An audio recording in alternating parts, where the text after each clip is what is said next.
오늘 말씀의 제목은 중심을 잡아라 라는 제목으로 함께 말씀을 전하도록 하겠습니다. 양초 상자를 3개를 가져왔어요. 자, 제가 이거를 여기다 세워보도록 하겠습니다. 3개를 세울 수 있을까요? 못 세울까요? 여러분, 이게 쉬울 것 같지만 상자에 초가 들어있어서 사실 균형 잡기가 굉장히 어렵습니다. 자, 마지막 2개까지는 괜찮은데 3개가 문제예요. 오, 자,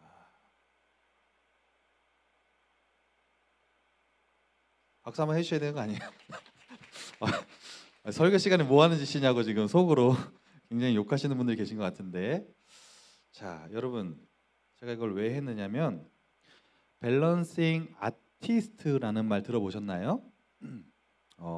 이거 하는 거예요. 이거 균형의 예술가라고 해서 신종 직업이 있습니다. 혹시 이런 사물을 이렇게 쌓아서 균형을 잡는 일을 하는 건데, 난 이런 것 쪽에 좀 소질이 있다. 한번 집에 가서 한번 해보세요. 뭘 쌓는데 균형을 잘 잡아서 쌓으면은 여러분 다 아티스트가 될 수 있습니다. 이게 이제 밸런싱 아티스트라고 하는 건데, 우리나라의 최초의 이 예술가, 균형의 예술가라는 분이 변남석이라는 분이 있습니다. 유퀴즈에 한번 출연하신 적이 있는데 혹시 이분 출연한 거 한번 보신 분 있으세요? 네, 몇 분 계신데, 이게 뭐 하는 거냐면 아까 제가 말씀드린 것처럼 뭐든지 사물들을 이렇게 쌓는 거예요.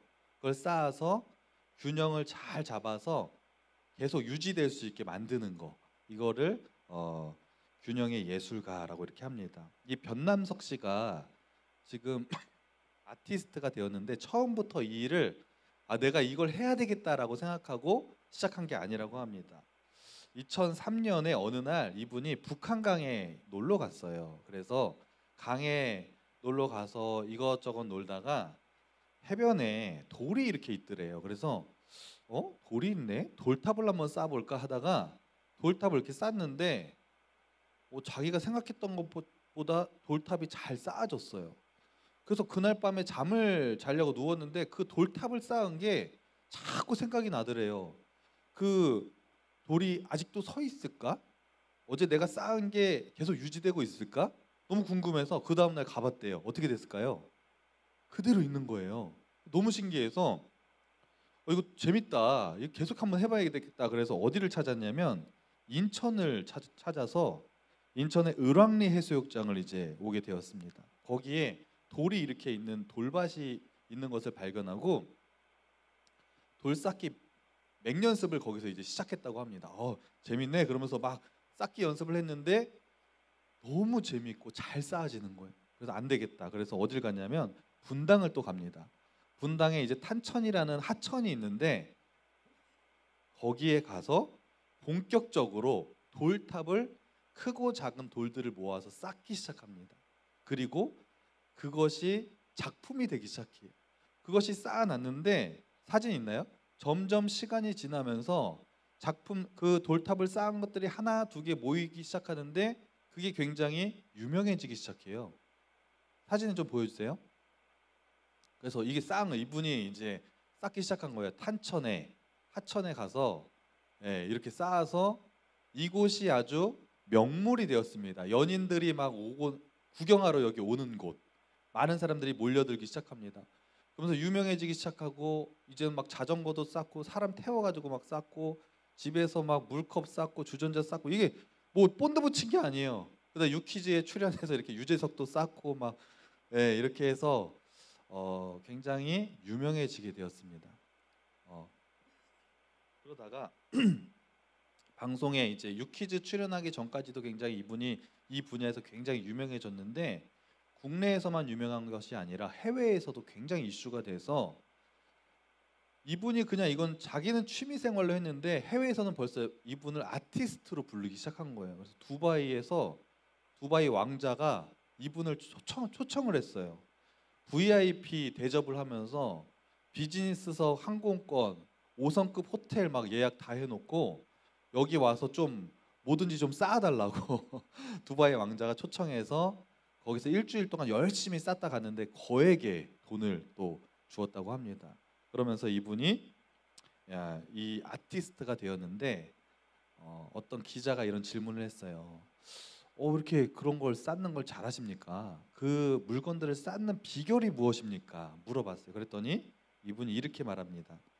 모든 물체에는 중심이 있습니다. 그런데 이 중심이 수직으로 정확하게 일치되면 무너지지 않고 서게 됩니다. 그러니까 무게 중심을 아주 잘 잡아서 그걸 수직으로 잘 세우면 결국엔 그것이 일치가 될 때 세울 수 있다고 하는 거예요. 어떤 것이든지 상관없다고 합니다. 그러면서 아주 중요한 얘기를 하는데 이거 할 때 정말 중요한 게 하나 있대요. 뭐냐면 쌓기 전에 먼저 물체의 중심을 잡기 전에 자신의 마음의 중심을 먼저 잘 잡아야 됩니다. 그렇지 않으면 절대로 성공할 수 없습니다. 이렇게 비결에 대해서 이 아티스트가 얘기를 하는 것을 기사에서 보게 되었습니다. 여러분, 이처럼 우리가 이분이 물체의 중심을 잘 쌓았던 것처럼 우리가 인생을 살아갈 때 우리도요 중심을 잘 잡는 게 정말 중요합니다. 무엇이든지 어떤 분야에서든지 중심을 잡는 게 정말 중요해요. 가정에서는 부모님이 중심을 잘 잡고 가정을 이끌어가야 자녀들이 부모님을 보고 잘 자랄 수 있는 것이고, 학교에서는 또 선생님이 중심을 잘 잡아주셔야 되고, 어떤 분야든 상관없이 중심을 잘 잡을 때 우리는 성공하는 인생을 살 수 있다고 하는 것입니다. 특별히 신앙생활하는 우리들은 누구를 향한 중심을 잘 잡아야 돼요? 그렇죠. 하나님을 향한 믿음의 중심을 잘 잡아야 우리가 정말 승리하는 신앙생활을 하게 될 줄로 믿습니다. 그래서 오늘은 마태복음 8장의 내용을 살펴보면서 우리가 신앙의 중심을 잘 잡으려면 어떻게 해야 될까 함께 말씀을 나누도록 하겠습니다. 지난 시간에 예수님의 제자들 중에서 어떤 한 제자의 장모님이 열병에 걸렸다고 얘기했어요. 어떤 제자였죠? 네, 그렇죠. 베드로의 장모님이 열병에 걸려서 예수님이 고쳐주신 얘기를 우리가 살펴보았습니다.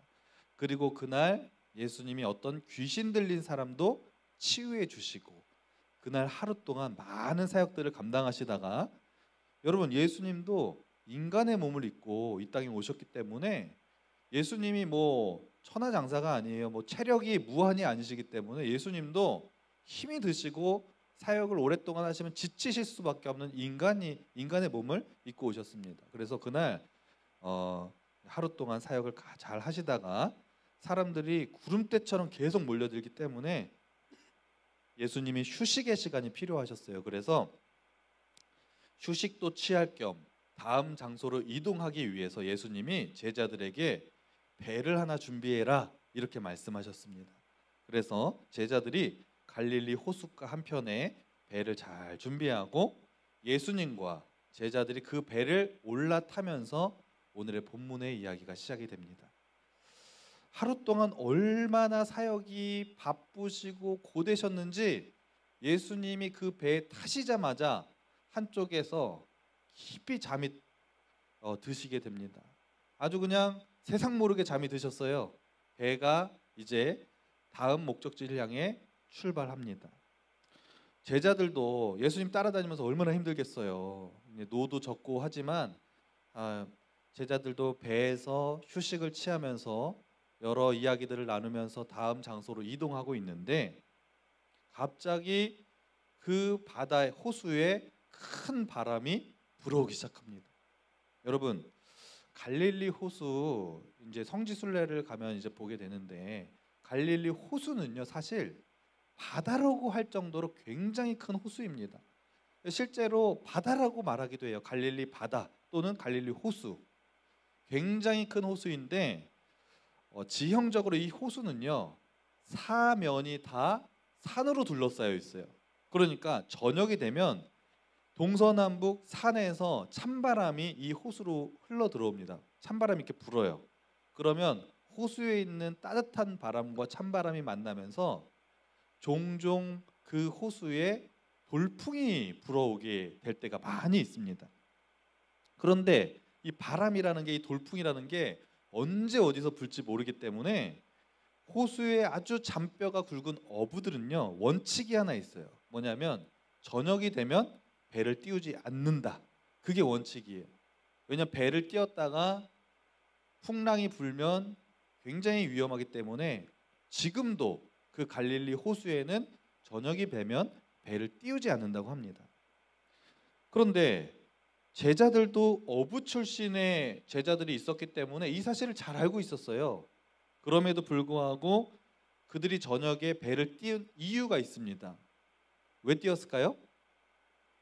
일단 예수님이 배를 띄우라고 말씀하셨기 때문에 띄웠고, 또 하나는 아니 능력 많으신 예수님이 계신데 뭐가 두렵겠어? 그러면서 제자들이 예수님이 함께 계시기 때문에 아무런 고민 없이 배를 잘 띄웠다고 하는 것이죠. 그런데 아니나 다를까 배가 이제 호숫가의 가운데쯤에 갔을 때 갑자기 이제 풍랑을 만나게 되고 그 풍랑 앞에서 굉장히 큰 어려움을 당하게 됩니다. 풍랑이 얼마나 셌으면 성경 말씀에 어떻게 표현하는지 우리 24절 말씀 함께 읽어볼까요? 24절 말씀 시작. 놀이 일어나 배가 물결에 덮이게 되었으되 예수께서는 주무시니라. 아멘. 자, 말씀 다시 한번 첫 부분 띄워보세요. 첫 부분 띄워주세요. 여기 보니까 바다에 뭐가 있다고요? 큰 놀이 일어나. 이제 내려주셔도 돼요. 이렇게 말하는 여기서 큰 놀이라는 건 무슨 얘기냐면 지진이라는 말입니다, 여러분. 아니 무슨 바다에 지진이 일어났다고 표현할까? 사실은 이걸 표현할 때 그냥 파도가 쳤다, 돌풍이 불었다 이렇게 표현할 수도 있지만 성경에 바다에 지진이 일어났다고 표현한 것은 우리가 생각한 것보다 더 굉장하고 엄청난 풍랑이 지금 바다에 들이닥쳤다고 하는 것을 성경에서 아주 자세히 묘사한 것입니다. 말씀 내려주시고 여러분 제자들이 처음에 풍랑이 뭐 처음부터 엄청나게 치는 게 아니잖아요. 그래서 처음에 이제 바람이 세게 불기 시작하고 파도가 이제 살짝 치기 시작하는데 그것이 처음에는 그냥 좀 치다 말겠지라고 생각했는데 풍랑이 점점 세지고 파도가 굉장히 세지자 배가 막 흔들리자 제자들이 점점 두려움과 공포가 찾아오게 됩니다. 배에 막 물이 들어오고 얼마나 풍랑이 세게 부는지 배가 막 뒤집힐 것 같으니까 제자들이 어떻게 했겠어요? 여러분 배가 막 뒤집힐 것 같고 배에 물이 들어오니까 제자들이 반사적으로 어떻게 했겠어요? 배에 들어온 물을 퍼내지 않았겠습니까? 그러면서 인간적인 방법을 다 동원해서 어떻게든 살려고 발버둥 치다가 도저히 인간의 어떤 모든 방법으로는 이것을 감당할 수가 없게 되자 그제서야 제자들이 누구를 바라봤을까요? 한쪽에서 주무시고 계시는 예수님을 그제서야 본 거예요. 그래서 예수님한테 달려가서 예수님 지금 여기서 주무실 때가 아닙니다. 지금 난리가 났어요. 빨리 일어나 보세요. 그러면서 빨리 일어나서 저희들 다 죽게 생겼으니까 저희들 좀 어떻게 도와주세요 라고 제자들이 예수님께 아주 간절하게 크게 소리를 칩니다. 제자들의 소리를 듣고 예수님이 잠에서 깨셨어요. 어떻게 반응하셨을까요? 그 풍랑이 치는 와중에 예수님이 굉장히 평온하신 거예요. 예수님이 지금 배가 다 뒤집혀서 죽게 생겼는데 예수님은 그 자리에서 굉장히 평온하게 표정과 말투로 제자들을 꾸짖으십니다. 어떻게 꾸짖으시는지 우리 26절 말씀 다 같이 한번 또 읽어볼게요. 시작. 예수께서 이르시되 어찌하여 무서워하느냐 믿음이 작은 자들아 하시고 곧 일어나사 바람과 바다를 꾸짖으시니 아주 잔잔하게 되거늘. 아멘. 여러분 예수님이 자다가 일어나셔서 평온하신 가운데 먼저 제자들에게 얘기하세요. 믿음이 작은 자들아 어찌하여 무서워하느냐 이렇게 제자들이 말씀하시면서 꾸짖으시는 거예요. 먼저 야 내가 함께 있는데 너희들 왜 무서워하니? 너희들 나랑 함께 있으면서 수많은 그 기적들을 경험하고도 아니 무서워서 이렇게 떨고 있냐 그러면서 제자들의 믿음 없음을 먼저 책망하셨어요. 그런 다음에 예수님이 바람과 바다를 꾸짖으십니다. 잠잠하라. 그랬더니 그렇게 거세게 모든 것을 집어삼킬 것 같은 엄청난 파도와 바람이 예수님의 단 한마디의 말씀이 있자마자 언제 그랬냐듯이 그 호수가 굉장히 잠잠해지고 난 다음에 제자들이 큰 충격에 빠지는 것으로 오늘의 말씀의 이야기가 끝이 나게 됩니다. 여러분, 제자들이 깜짝 놀랐어요. 도대체 그러면서 이러는 거예요, 서로. 야, 도대체 이분이 누구시길래 어찌하여 바람과 바다마저도 순종하는가? 이러면서 굉장히 제자들이 충격을 받게 됩니다. 여러분, 제자들이 지금까지 예수님과 오랜 시간을 같이 다니면서 수많은 기적과 이적과 표적을 경험했습니다. 심지어 죽은 자도 살리시고 안진뱅이 일으키고 많은 일들을 예수님께서 경험하는 것들을 제자들이 다 봤어요. 그래서 예수님이 능력이 많으시다는 걸 제자들이 이미 알고 있습니다. 처음에는 제자들이 예수님을 따랐을 때 처음에는 예수님이 기적을 딱 행하셨을 때 굉장히 놀랬겠죠. 우와, 이분이 누구시지? 그러면서 굉장히 놀랬겠죠. 그런데 시간이 지나면서 예수님의 기적의 일들이 많이 일어나니까 나중에는 어떻게 했어요? 아, 예수님 또 기적하시는구나. 그러면서 나중에는 크게 놀라지 않았을 것입니다. 그런데 왜 이제 와서 바람과 바다를 잠잠하게 하시는 그 기적을 보고 왜 이렇게 크게 놀라는 것일까요? 이분이 누구시길래 바람과 파도마저도 이렇게 잠잠하게 하실 수 있는 것일까? 너무너무 놀랬다는 거예요. 성경 말씀을 보면. 왜 지금까지 그 많은 기적을 봤는데 왜 이제 와서 더 크게 놀라는 것일까요? 사실 지금까지 예수님의 사역, 오늘 본문 8장까지 예수님의 사역을 보면 예수님의 사역은 사람 중심의 사역이었어요. 귀신을 내쫓고 지난주에 베드로 장모의 그 열병을 고친 것처럼 병자를 고치고 말씀을 가르치는 일들을 사람 중심으로 하셨던 거예요. 그런데 오늘 본문을 통해서 본격적으로 이제 사람을 넘어서 자연을 다스리는 사역을 보여주신 거예요. 제자들은 이분이 이렇게까지 할지는 몰랐던 거예요. 사람은 고치지만 아니 이렇게 자연까지 이렇게 하실 수 있는 분이라는 걸 몰랐던 거예요. 그러니까 그런 모습을 보면서 더 큰 충격을 받게 되었다는 것입니다.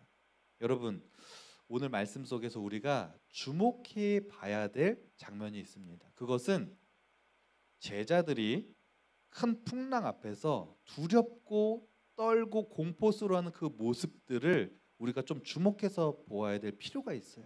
한번 생각해 보세요. 풍랑이 막 치고 있습니다. 그 배 안에서 제자들이 얼마나 우왕좌왕하면서 굉장히 두려워했을까요? 여러분, 제자들이 지금까지 예수님이 행하시는 수많은 기적과 능력을 경험했음에도 불구하고 큰 풍랑 앞에서 크게 두려워했습니다. 예수님이 주무시고 계셨지만 옆에 계셨어요. 죽은 자도 살리시는 예수님이 옆에 계셨는데 제자들은 왜 두려워했을까요? 그 이유는 그들의 마음의 중심에 예수님을 바로 알지 못했고 옆에 계셨음에도 불구하고 제자들은 예수님을 믿지 못했기 때문에 그들이 두려워했다고 하는 것입니다. 여러분, 제자들은 예수님이 자연까지도 다스릴 수 있는 분이라는 사실을 잘 알지 못했어요. 그리고 그 마음의 중심에 온전한 믿음, 예수님이 함께 있으면 뭐든지 할 수 있고 어떤 상황 속에서도 우리를 지켜주실 수 있어라는 사실을 제자들은 믿지 못하고 있었기 때문에 예수님이 옆에 계셨음에도 불구하고 엄청난 공포와 두려움을 느꼈다고 하는 것입니다. 여러분, 오늘 말씀을 통해 하나님께서 우리에게 주시는 분명한 메시지가 있습니다. 그것은 우리의 마음의 중심을 잘 잡으라는 것입니다. 하나님을 향한 믿음의 마음의 중심을 잘 잡고 살라는 거예요. 여러분, 우리는 하나님이 우주 만물을 창조하신 걸 잘 알고 있습니다. 능력이 많으시고 우리가 하나님을 바라보고 하나님과 함께하고 하나님께 기도하기만 하면 어떤 문제든지 하나님은 우리를 도와주시고 해결해 주실 수 있는 분이라는 사실을 여러분 다 믿으시죠?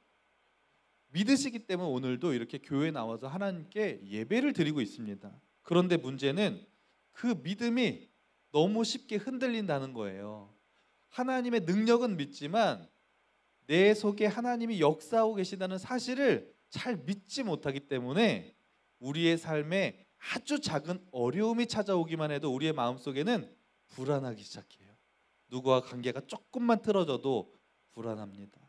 물질적인 어려움이 조금만 찾아와도, 우리 가정에 어떤 일이, 직장에서 어떤 일이, 학교에서 어떤 일이 조금만 벌어져도 벌써 우리의 마음이 어때요? 불안해요. 아, 어떻게 하지? 아, 그거 어떻게 하지? 이런 염려들이 찾아옵니다. 그러다가 정말 내가 감당할 수 있는 큰 어려움들이 우리의 삶에 마치 저 바다의 제자들이 만난 풍랑처럼 감당할 수 없는 게 우리의 삶에 찾아오게 되면 우리는요, 제자들처럼 정신을 못 차립니다. 그리고 너무너무나 두려워하고 정말 힘들어할 때가 많이 있다고 하는 것입니다. 어쩌면 그게 우리의 인생인 것 같아요. 하나님을 우리는 믿고 하나님이 옆에 계신 것도 알고 있는데 어떤 문제와 어려움이 찾아오면 우리는 극도로 심각하게 흔들릴 때가 많이 있습니다. 왜 그럴까요? 그 이유는 내 안에 역사하고 계시는 하나님을 온전히 믿지 못하기 때문이에요. 예수님이 바로 옆에 계심에도 불구하고, 아니 옆에 있는데도 두려워하고 떨었다니까요. 그런데 그 예수님, 그 하나님이요, 우리의 마음속에 성령님을 통해 여러분의 마음속에 지금도 내주하고 계세요. 예배하고 있는 여러분의 마음속에 지금 내주하고 계셔서, 함께하고 계셔서 여러분의 예배를 지금 다 듣고 계시고 보고 계시고 여러분의 예배를 받고 계십니다. 그러면 여러분 두려워해야 돼요? 두려워하지 말아야 돼요? 두려워하면 안 되죠. 하나님이 지금 함께하고 계시는데 뭐가 두려워요? 어떤 문제가 있기 때문에 여러분 그렇게 두려워하십니까? 하나님께 기도하기만 하면 되는데. 그럼에도 불구하고 여러분의 마음속에 두려워하고 있다면 여러분 오늘 말씀을 통해 하나님께서 다시 말씀하시는 거예요. 왜 두려워하니? 내가 옆에 있잖아. 그러면서 하나님께서 마음의 중심을 다시 한번 잡으라고 우리에게 오늘 본문 말씀을 통해 말씀하시는 줄로 믿습니다. 여러분 마음의 중심을 믿음으로 굳건하게 잡으시기를 간절히 바랍니다. 여러분 모든 것을 다 집어삼킬 것 같은 그 갈릴리 호숫가에서 그냥 배가 뒤집히면 죽는 거예요. 그럼에도 불구하고 예수님이 잠잠하라 한마디 딱 하시자마자 언제 그랬는 듯이 그들의 인생의 모든 문제가 단번에 해결됐습니다. 여러분에게 어떤 문제가 있든지 어떤 고민과 염려가 있든지 하나님이 말씀 한마디만 하시면, 하나님이 여러분의 삶에 개입하시기 시작하면 그 감당할 수 없을 것 같은 그 문제도 단번에 해결되는 놀라운 은혜의 역사가 있게 될 줄로 믿습니다. 중요한 것은 여러분의 마음의 중심을 하나님을 향해서 믿음으로 굳게 잡고 하루하루를 살아가는 거예요. 여러분 이번 한 주가 시작됩니다. 오늘 여러분의 마음속에 다시 한번, 그래 하나님 지금 살아계시지? 내 마음속에 지금도 역사하고 계시지? 그 하나님께 내가 기도하기만 하면 뭐가 어렵다고, 뭐가 힘들다고 그래. 하나님이 다 도와주실 수 있을 거야 라는 이 믿음의 중심을 잡으시고 이번 한 주도 여러분 하나님과 동행하면서 승리의 삶을 살아가는 우리 모두가 되기를 간절히 소망합니다. 기도하겠습니다. 하나님, 이번 한 주를 살아가면서도 왜 이렇게 내 마음속에 불안함이 있고 염려가 있고 걱정이 있었는지 모르겠습니다. 오늘 말씀을 들으면서 그 이유가 무엇이었냐면 내 마음속에 온전한 믿음의 중심을 잡고 있지 못했기 때문이라는 사실을 다시 한번 깨달았습니다. 지금도 살아계셔서 나와 함께하고 계시는 그 하나님을 굳건히 믿게 하시고 중심을 잘 잡아서 날마다 승리하는 삶을 살아가는 우리 모두가 될 수 있도록 인도하여 주옵소서. 이 모든 말씀 예수님의 이름으로 기도합니다. 아멘.